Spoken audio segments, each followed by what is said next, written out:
nanti tunggu Desember tanggal 31 dulu untuk diresmikan lagi. Kita bersyukur karena pada malam ini kita mengisi dengan kegiatan yang baik, yaitu tilawah dan mendengar salawat. Sungguh sangat rugi sekali kalau seadanya hari ini dipakai untuk tilawah.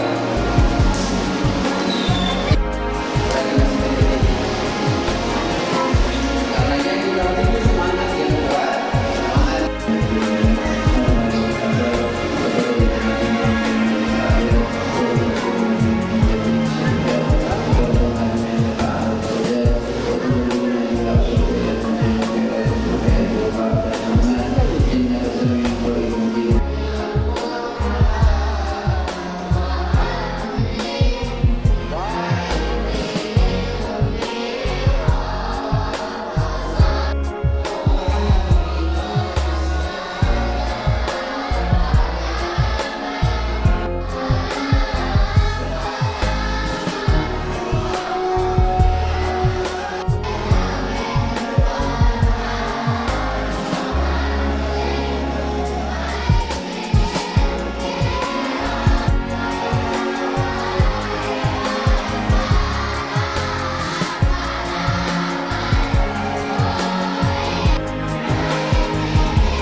Assalamualaikum warahmatullahi wabarakatuh.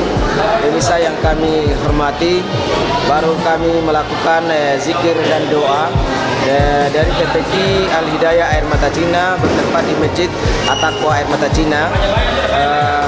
Kami sangat antusias dalam hal mengerjakan amal ibadah ini di malam akhir tahun 2018 karena selama ini kami melihat anak-anak kami banyak aksi atau turun ke jalan, dan alhamdulillah di tahun ini kami adakan zikir dan doa ini, dan mudah-mudahan menjadi suatu amalan ibadah kami semua. Dan mudah-mudahan ke depan atau tahun-tahun ke depannya semakin akan lebih baik lagi, dan mudah-mudahan juga khususnya kaum muslimin yang ada di Maluku agar bisa melakukan seperti apa yang kita lakukan di tahun ini. Begitu kepada pemirsa semuanya kami ucapkan banyak terima kasih atas perhatiannya.